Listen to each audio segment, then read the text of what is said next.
கர்த்தருடைய பரிசுத்த நாமத்திற்கு ஸ்தோத்திரம். இன்னைக்கு நம்ம ஏசாயா 10வது அதிகாரம் 33வது வசனத்தை தியானிக்க இருக்கிறோம். ஏசாயா 10:33 ஜெபத்திலிருந்து செய்திக்குள்ளே கடந்து சொல்லும். ஆறுதலின் தெய்வமே உம்முடைய திரு சமூகம் எவ்வளவு என்பமானது. ஆமேன், எவ்வளவு என்பமானது. உம்முடைய சந்நிதியில் தங்கியிருப்பார் உண்மையிலே பாக்கியவான்கள். ஆமேன். உம்முடைய சந்நிதியில் தங்கியிருப்பார் உண்மையிலே பாக்கியவான்கள். தூய மனதுடனே துதிப்பார்கள், துதித்துக் கொண்டிருப்பார்கள். ஆமேன், துதித்துக் கொண்டிருப்பார்கள். ஆறுதலின் தெய்வமே உம்முடைய திரு சமூகம் எவ்வளவு என்பமானது. ஆமேன், எவ்வளவு என்பமானது. உம்மிலே பலங்கொள்ள மனிதர்களெல்லாம் உண்மையிலே பாக்கியவான்கள். உம்மிலே பலங்கொள்ள மனிதர்கள் எல்லாம் உண்மையிலே பாக்கியவான்கள். ஓடினாலும் இளைப்படையார், நடந்தாலும் சோர்வடையார். ஆமேன், நடந்தாலும் சோர்வடையார். ஆறுதலின் தெய்வமே உம்முடைய திரு சமூகம் எவ்வளவு இன்பமானது. ஆமேன், எவ்வளவு இன்பமானது. கண்ணீரின் பாதையில் நடக்கும் போதெல்லாம் களிப்பான நீரூற்றாய் மாற்றிக் கொள்வார்கள். கண்ணீரின் பாதையில் நடக்கும் போதெல்லாம் களிப்பான நீரூற்றாய் மாற்றிக் கொள்வார்கள். வல்லமை மேலே வல்லமை கொண்டு சியோனை காண்பார்கள். ஆமேன், சியோனை காண்பார்கள். ஆறுதலின் தெய்வமே உம்முடைய திரு சமூகம் எவ்வளவு இன்பமானது. ஆமேன், எவ்வளவு இன்பமானது. வேறிடத்தில் 1000 நாள் வாழ்வதை விட உம்மிடத்தில் ஓர் நாள் மேலானது. வேறிடத்தில் 1000 நாள் வாழ்வதை விட உம்மிடத்தில் ஓர் நாள் மேலானது. ஒவ்வொரு நாளும் உமது இல்லத்தின் வாசலில் காத்திருப்பேன். ஆமேன், வாசலில் காத்திருப்பேன். இயேசுவின் நாமத்தினாலே ஜெபங்களுக்கு பிதாவே, ஆமேன். கர்த்தருடைய பரிசுத்த நாமத்திற்கு ஸ்தோத்திரம். Leela Ammal praise Lord, Kavitha sister praise Lord, Arokiyaraj brother praise Lord, Nagaratnam Ammal praise Lord. இங்க ஏசாயா 10வது அதிகாரம் 33வது வசனத்தை வாசிக்கிறோம். ஏதோ ஃபர்ஸ்ட் ஏதோ சேனைகளின் கர்த்தராகிய ஆண்டவர் தோப்புகளை பயங்கரமாக வெட்டுவார். ஓங்கி வளர்ந்தவைகளை வெட்டுண்டு மேற்றின்மையானவர்கள் தாழ்த்தப்படும். இதோங்கிறத நம்ம முதல் பார்க்க. இதோங்கிறதுக்கு இங்கிலீஷ்ல behold. இதோங்கிறதுக்கு behold. behold என்னன்னு நம்ம பார்ப்போம். behold கிரேக்க வார்த்தை ஹரா, ஹரோ, HORAO, ஹோராவ், ஹோ HOO, RAO, ஹோராவ், ஹோராவ். behold. இந்த beholdங்கிறதுக்கு என்ன அர்த்தம் அப்படின்னு கேட்டீங்கன்னா, தமிழ்ல இதோ அப்படின்னு போட்டிருக்கு. தமிழ்ல இதோ போட்டிருக்கு. ஆனா இங்கிலீஷ்ல இந்த வேற ஒரு ஆங்கிள் எழுதியிருக்கு. டு சி, நீ பார்க்க போகிறாய். To C. இதோ ஹரோ, நீ பார்க்க போகிறாய். எதை பார்க்க போகிறார்னா, ஆண்டவர் ஒரு காரியத்தை செய்யறத பார்க்க போகிறார். நான் உங்களுக்கு இதை சொன்னேன், இது கிரேக்க வார்த்தை. இதை நீங்க எங்க பார்க்கலாம் அப்படின்னு கேட்டீங்கன்னா, யோவான் 1வது அதிகாரம் 46வது வசனம். யோவான் 1:46. அதற்கு நாத்தான்வேல், நாசரேத்தில் இருந்து யாதொரு நன்மையும் உண்டாகுமா? இதற்கு பிலிப்பு, வந்து பார். இதோ நீ வந்து பார். அந்த வந்து பார், அதாவது ஒரு காரியம் தேவன் நடத்தி கொண்டே இருக்கிறார். நீ என்ன சொல்லணும்? வரணும், பார்க்கணும். behold. ரைட். இன்னொரு வார்த்தை நம்ம பார்க்க போயிடும். அது 1 தெசலோனிக்கேயர் 5வது அதிகாரம் 15வது வசனம். இது எப்படி? இது கொஞ்சம் வித்தியாசமா இருக்கும். நான் உங்களுக்கு காட்டுறேன். ஒருவனும் மற்றவனுக்கு செய்யும் தீமைக்கு தீமை செய்யாதபடி பாருங்கள். தீமை செய்கிற ஒரு ஆக்ஷனை பார்க்காதீங்க, பாருங்கள்.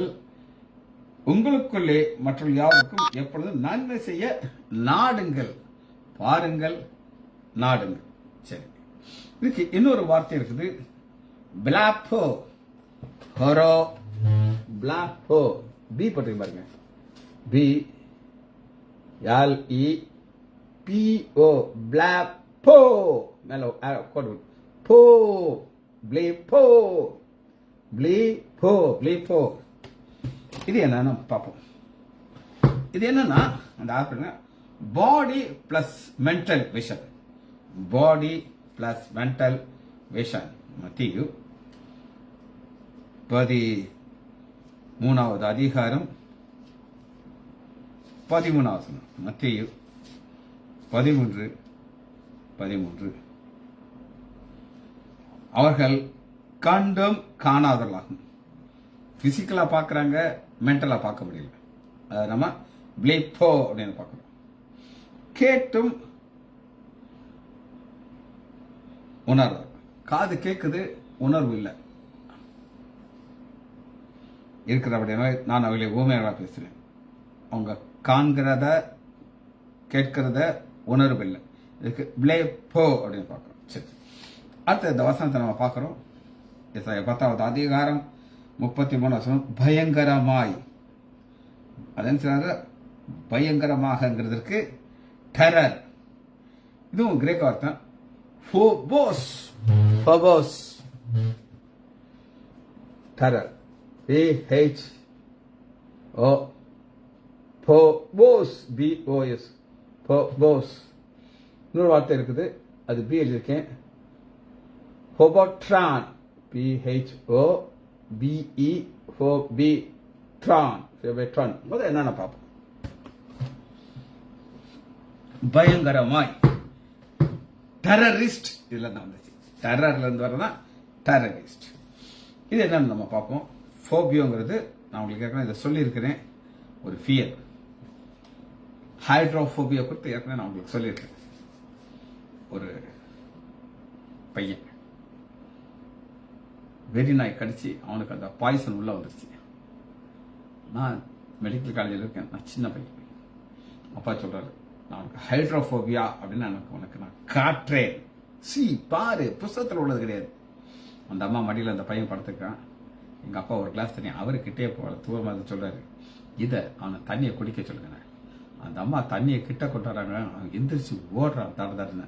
Hydrophobia, hydrophobia, terror.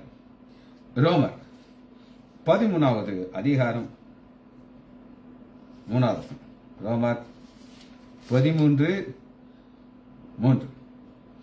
மேலும் அதிகாரிகள் நற்கிரியலுக்கு அல்ல துர்க்கிரியலுக்கே பயங்கரமா இருக்கிறார்கள். ஆகையால் நீ அதிகாரம் உள்ளவர்களுக்கு பயப்படாமல் இருக்க என்றால் நன்மை செய், அதனால் உனக்கு புகழ்ச்சி உண்டாகும். தேவனுடைய அதிகாரத்திற்கு எதிர்க்க நிற்கிறார்கள். அம்மா ஜெயலலிதா காலத்துல ஒரு மத தடை சட்டம் வந்துச்சு. மத தடை சட்டம். அப்ப ஒரு சில கிறிஸ்தவர்கள் பெரிய விஐபிஸ் எல்லாம் என்னை வந்து பார்த்து, நாங்கள் எல்லாரும் ஒரு ஊர்வலம் போகிறோம், இந்த மத தடை சட்டத்துக்கு எதிராக நீங்க முன்னாடி நின்று அதை நடத்தி கொடுக்கணும். வசனத்தை காமிச்சேன். இந்த அதிகாரம் தேவன் கொடுத்திருக்கிறாரு அம்மா ஜெயலலிதாக்கு. நம்ம நற்கிரியைகளுக்கு தான் இருக்கிறது, துர்க்கிரியைகள் அதெல்லாம் இருக்கட்டும் சார் ஒரு பக்கம், நீங்க வந்து முன்னாடி நடக்கணும். நோ சொன்னேன். ஆண்டவர் கொஞ்ச நாள் அந்த தடை சட்டத்தை தூக்கிட்டார். டெரர், நம்ம அவங்களை பார்த்து பயப்படக்கூடாது. இதுக்கு இந்த டெரர்ங்கிறதுக்கு இன்னொரு வார்த்தையும் பார்க்க போறோம். 2 கொரிந்தியர்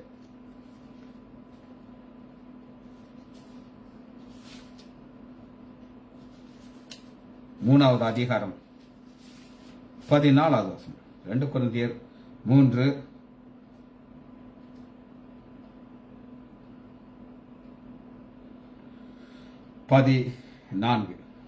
அவர்கள் மனது கடினப்பட்டிருக்கிறனாலே, அந்த கடினப்படுறதுக்கு என்ன வார்த்தை? டெரர் தான், கடினமா இருக்குது, ஹார்டா இருக்குது. சரி, 2வது ஃபோபியாட்ரோன்ங்கிறது என்னன்னு பார்ப்போம். ஃபோபியாட்ரோன், திரும்ப அந்த வசனத்தை காட்டுறவங்களுக்கு பி போட்டிருக்கிறேன். ஃபோபிட்ரான், PHO, இந்த ஃபோபியால இருந்து வருது. ஃபோபியோ இ போட்டிருக்கேன். ட்ரான், TRON, ட்ரான், ஃபோபியாட்ரான். இது பயம் உண்டாக்குகிற நிகழ்ச்சிகள்.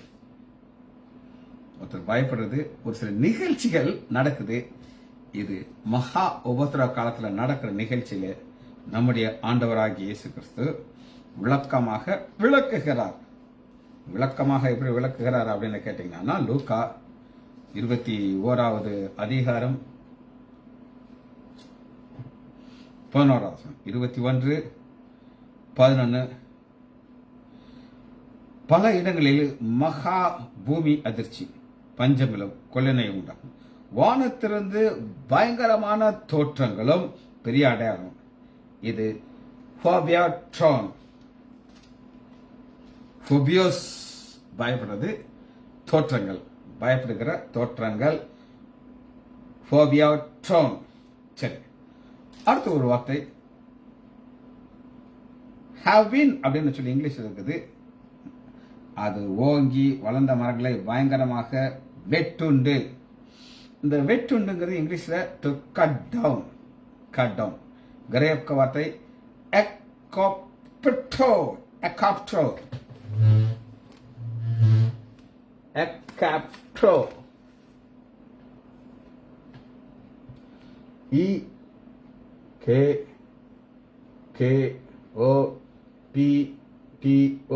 EKKOPTO, எக்காப்டோ, to cut down. அது KOPTO, கட். கேபிட்டோங்கிறது கட் டவுன். எக்காப்டோ.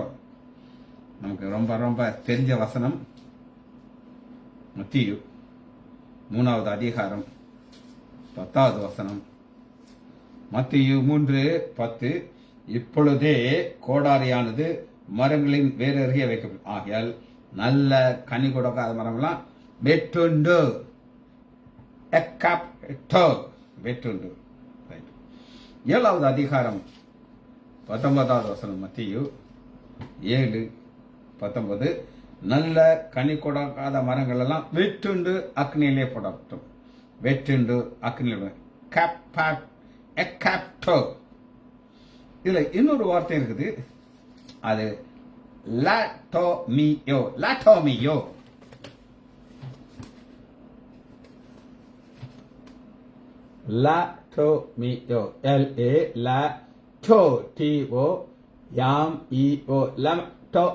லாட்டோமியோ. இது என்ன அப்படின்னு நீங்க கேட்டீங்கன்னா, ஒரு கல்லை வெட்டுறதுங்க. மரத்தை வெட்டுறது அவங்களுக்கு காமிச்சேன், கல்லை வெட்டுறது. மத்திய 27வது அதிகாரம் 60வது வசனத்துல கல் மலையை வெட்டி ஒரு குகையை உண்டு பண்ணி அதை யோசேப்பு, அர்மத்தியான்கிற யோசேப்பு வெட்டுண்ட கல்லறை. சரி, கடைசி அவனை பார்த்து முடிக்க போயிடும். ஹம்பிள்க்கு அனாஹ். Humble ANAH. ஏ மேலேயும் ஒரு கோடு போடு.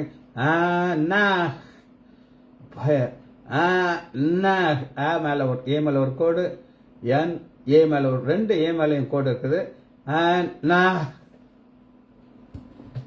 ஹம்பிள், தாழ்த்தப்படுகிற காரியத்தை நான் பார்க்கணும். வெட்டுண்டு தாழ்த்தப்படும். வெட்டுறதுக்கு நான் காமிச்சேன், தாழ்த்தப்படுவது. ஆதியாகமம் 15வது அதிகாரம், இது கிரேக்க வார்த்தை, சார் இது எபிரேய வார்த்தை. ஆதியாகமம் 15வது அதிகாரம் 13வது வசனம். தீர்க்க தரிசனமாக ஆண்டவர் சொல்லுகிறார்,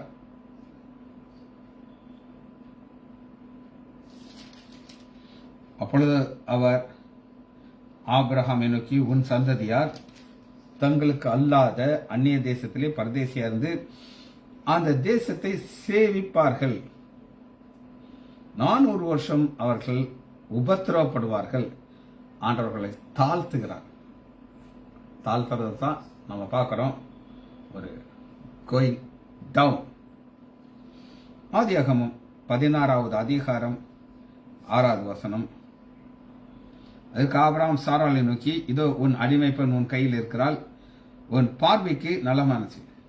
அப்பொழுது சாராய் அவளை கடினமாக நடத்தினார். கடினமாக நடத்தினது வேலைக்காரியை கேவலமாக நடத்துது. நேற்று எங்க மக வீட்டுக்கு தூத்துக்குடிக்கு நான் போயிருக்கோம். அங்க ஒரு அருமையான ஒரு சர்வெண்ட் லேடி என் மகளுக்கு இருக்கா.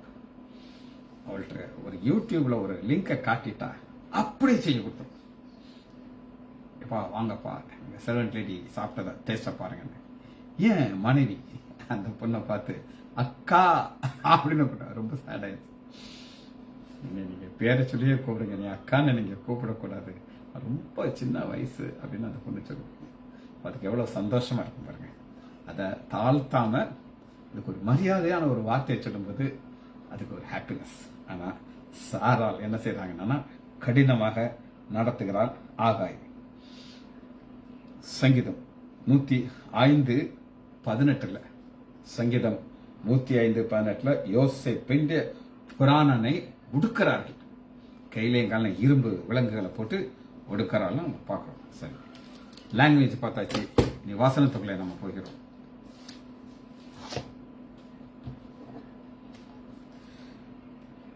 இது எப்படி இது ஆரம்பிக்குது அப்படின்னு நீங்க கேட்டீங்கன்னா, மீட்டின்மையானவர்கள் டாப். மீட்டின்மையானவர்கள்ங்கிறது இங்கிலீஷ்ல டாப் அப்படின்னு போட்டு. டாப்னா இவர்களுடைய கேரக்டர்கள் எப்படி இருப்பார்கள் சொல்லி நம்ம சின்ன ஸ்டடி பார்க்க போறோம். இன்னைக்கு நம்ம ஒரு பெரிய கோடீஸ்வரனை பார்த்தீங்கன்னா அதனால கையில் ஒரு வாட்ச் இருக்கும். இது ரொம்ப சாதாரண வாட்ச். என்னுடைய சொந்தக்காரன் ஆக வேண்டியவர் ஆனால் கேன்சல் ஆயிடுச்சு. அந்த வாட்ச் எப்படி காட்டுவார். இது 14 லட்சம் அந்த வாட்சுக்கு விலை. அதுலேயும் இதே மாதிரி தான் இருக்கும், இந்த சேசிலையா இருக்கும். ஆனால் அதுக்கு என்னென்னமோ ரீசன் சொல்றாரு. ஏன் மண்டையில் அன்னைக்கு ஏறல. இது கொளுத்தவர்களாக தங்களை காட்டுறது. ஏசாயா 10வது அதிகாரம் 16வது வசனம். ஆகையால் சேனைகளின் ஆண்டவர் அவனை சேர்ந்த கொளுத்தவர்களுக்குள்ளே இழைப்பை அனுப்புகிறார். பாட்சிக்கும் அக்னியை போலும் ஒரு அக்னியை அவர்கள் மகிமையின் கீழ் கொளுத்துவார். அவ ஆண்டவர் ஒரு அக்னியை உண்டாக்கியிருக்கார். அந்த அக்னி போய் அழிச்சது. எங்களுடைய ஒரு பேஷண்ட், அவங்க ரொம்ப லோ லெவல் அவங்க வேலையை ஆரம்பிச்சாங்க. லோ லெவல் ஒரு 5-6 பிரதர்ஸ் எங்க ஆஸ்பத்திரி பக்கத்துல அவங்க வீடு. அவங்க அம்மா எங்களுடைய பேஷண்ட் ரொம்ப. ஆனா அதுல இருந்து கொஞ்சம் கொஞ்சமா மேல வந்து ஒரு ஸ்பின்னிங் வீல் போட்டாங்க. போட்டு அந்த ஸ்பின்னிங் வீலுக்கு அவங்க வாங்கின லோனுக்கு கடைசியில் அவங்க தங்கி இருக்கிற வீடு எல்லாத்தையும் வித்துட்டு தான் வெளியே வர்றாங்க. எப்படி பாருங்க, அது டவுன்ஃபால் எப்படி வரும் பார்த்தீங்களா. இது ஆண்டவர் ஒரு அக்னியை அனுப்புகிறார். சரி, 2வது குறிப்பை பார்க்க போறோம். கொளுத்து, ஃபேட், டாப் என்னன்னு பார்த்தீங்கன்னா 37வது அதிகாரம் 24.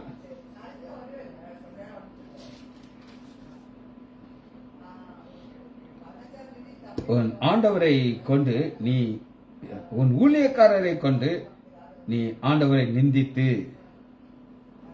அந்த கொளுத்தவனுடைய பேச்சு எப்படி இருக்குன்னு வேதம் காட்டு. தாழ்மை இருக்காது.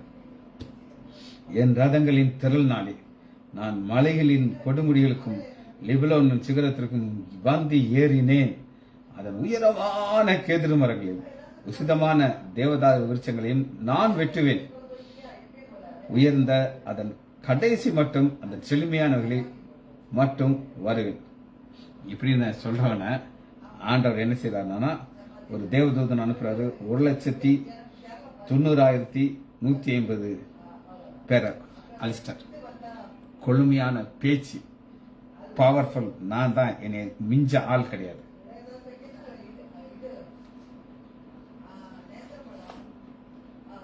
ரெண்டு ராஜாக்கள்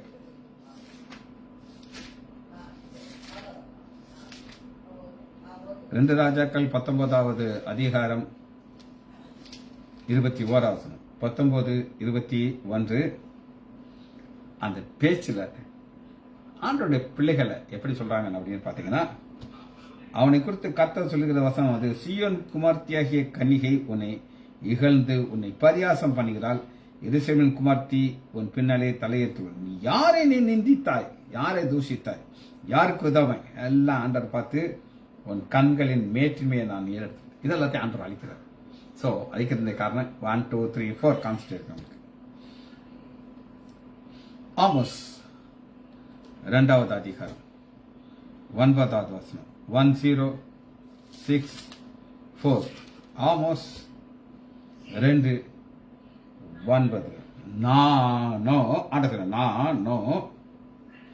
கேதுரு மரங்களைப் போல் உயரமும் கார்பாலி மரங்களைப் போல் வைரவமாய் இருந்த எமோரியனை அவர்களுக்கு முன்பாக அழித்தேன். ஆண்டவர் தன்னுடைய வல்லமையை காட்டுகிறார். இதை நான் செய்தேன்.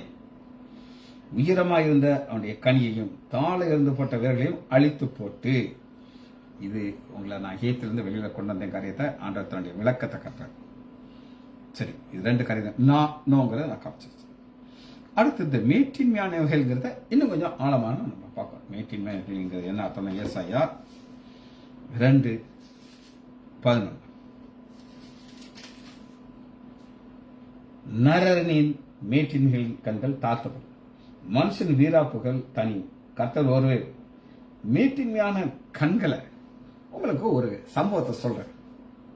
2 பேர் தேவாலயத்தில் ஜெபிக்க போகிறார்கள். ஒருத்தன் பரிசேயன்.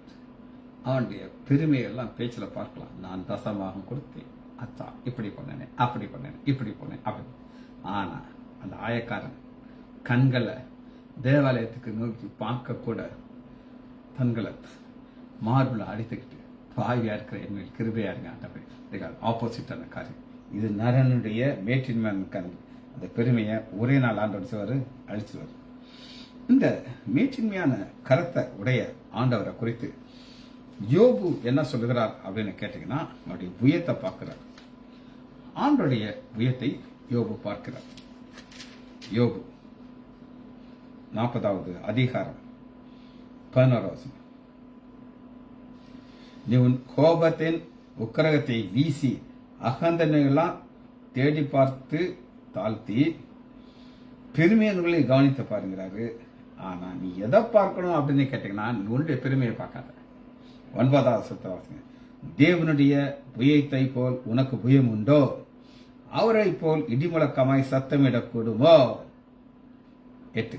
நீ நியாயத்தை அவமாக்குவாயோ? நீ உன்னை நீதிமான ஆளுக்கும்படி என்மேல் குற்றம் சுமற்றுவாயோ? ஆண்டவர் சொல்றார். இதைத்தான் நம்ம பார்க்கணும்.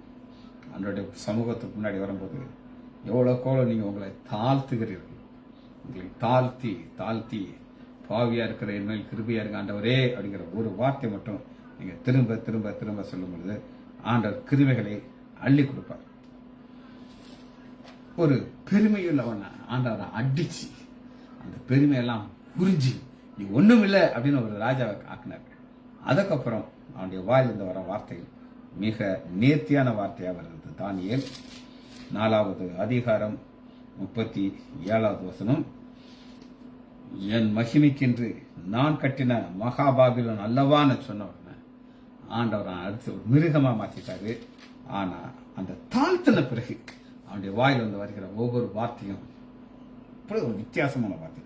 4வது அதிகாரம் தானியேல் 37. ஆகையால் நேபுகாத் நேச்சராகிய நான் பரலோகத்தின் ராஜாவை புகழ்ந்து, இதுவரை அவர் தன்னை புகழ்ந்து கொடுத்தார். நான் என் மகிமைக்காக கட்டின பாபிலோன் என் அரண்மனை அல்லவன் அவரு இப்ப கண்களை மேல பார்க்கிறார். பாபிலோன் ராஜாவை புகழ்ந்து, பரலோகத்தின் ராஜாவை புகழ்ந்து, உயர்த்தி, எக்ஸால்ட், உயர்த்தி. நீங்க உங்களை உயர்த்தி உயர்த்தி உயர்த்தி இருக்கிறீங்க. ஆண்டவர் உயர்த்தி மகிமைப்படுத்துகிறேன். துதி காண மகிமை நீங்க அவர் கொடுக்கணும். என்ன ஒரு காரியம் நடந்தாலும் அது மூலமாக ஆண்டவர் மகிமைப்படுறார். நேற்று நான் கிளம்பிட்டு இருக்கோம். எங்க வீட்டில் 2 சர்வெண்ட் அக்காமரை இருக்காங்க. ரொம்ப அருமையான சமையல் பண்ணுவாங்க. அந்த அக்கா முன்னாடி நான் நின்னேன். பாருமா, ஒரு சிலர் அமெரிக்கா போறாங்க. மனசுல எங்க அண்ணனை வச்சு தான் சொன்னேன். அமெரிக்கா போறாங்க. நான் என் மக வீட்டுக்கு போறேன். என் மக என்னைய பார்த்தா அப்பான்னு சொல்லி என்னை கட்டி விட்டுப்பா. இதுதான் உலகத்துல எனக்கு ஆண்டவர் கொடுத்த பெரிய ஆசீர்வாதம், உசிதமான ஆசீர்வாதம். கர்த்தர் எனக்கு கொடுத்தாருன்னு சொல்லிட்டு கார்ல ஏறி போயிடுச்சு. இது ஆண்டவர் கொடுக்கிற ஒரு பெரிய கிருபை. உயர்த்தி மகிமைப்படுத்து. அவருடைய கிரியைகள் எல்லாம் சத்தியமும், அவருடைய வழிகள் நியாயமும். இப்ப இதுவரை அவன் கிரியைகளையே பார்த்துட்டு இருக்கான். இப்ப அந்த கிரிகளை விட்டுட்டு ஆண்டோடைய கிரிகளை பார்க்க. அகந்தையாய் நடக்கிறவர்களை தாழ்த்துவது அவராலே ஆகும். அகந்தையாய் நடக்கிறவர்களை தாழ்த்துகிறது அவராலே ஆகும். என்ன ஒரு அருமையான ஒரு காரியம் பாருங்க. ஏதோமியர், ஏசாவுடைய சந்ததி. சரிதான், வெரி குட். ஏதோமியன்கிறது யார் அப்படின்னு நீங்க கேட்டீங்கன்னா, ஏரோது ராஜா நீ போடணுமா? ஏரோது ராஜா யார் அப்படின்னு நீங்க கேட்டீங்கன்னா, நீ போட்டிருக்க ஏசாவின் சந்ததி தான். ஆனா புதிய ஏற்பாட்டில் அந்த ஒரு ராஜா அவன் தான் ஆண்டவரை அழிக்கிறதுக்கு ஃபுல் முயற்சி செய்வது. ஏரோது யார் அப்படின்னு நீங்க கேட்டீங்கன்னா, அவங்க பெரிய கோடீஸ்வரர்கள். அவங்களுடைய அழிவுக்கு தப்பி பணத்தோடு இந்த எருசலேம் வந்துட்டாங்க. வந்து தங்களுடைய பவரை வச்சு அந்த பொசிஷனுக்கும் வந்துட்டாங்க. நீ ரைட்டா போட்டிருக்க, ஆனா அது ஒரு ஆள் ஆட் பண்ணிக்க. கத்த நல்லவர். அகந்தையாய் நடத்தவில்லை அவரால் ஆகும். கடைசியாக ஒரு வசனத்தை வாசி நம்ம முடிக்க இருக்கிறோம். இதுதான் கீ வசனம். லூக்கா 14வது அதிகாரம் 11வது 14, 11. தன்னைத்தான் உயர்த்துகிறவன் தாழ்த்தப்படுவான், தன்னைத்தான் தாழ்த்துகிறவன் உயர்த்தப்படுவான். இதுதான். எவ்வளவுக்குள்ள உங்களை தாழ்த்துகிறீர்களோ அந்த அளவுக்கு அந்த உயர்த்துவார். ஜெபிச்சு படிப்போமா? மகா இரக்கம் கரவேமல பிதாவே, உம்மை துதிக்கிறேன் ஐயா. நான் உள்ள இருதயத்தோடு உம்முடைய திருசமூகம் வருகிறேன் ஐயா. எத்தனை நன்மைகள் ஐயா, எத்தனை கிருபைகள் ஐயா, சொல்ல முடியாத இவர்களுக்காக நன்றி. பிள்ளைகள் ஒவ்வொருவரையும் என் ஆண்டவராகிய இயேசு கிறிஸ்துவின் நாமத்தினாலே ஆசீர்வதிக்கிறேன். இயேசுவின் நாமத்தினால் ஜெபங்கள் பிதாவே. ஆமீன், ஆமீன், ஆமீன்.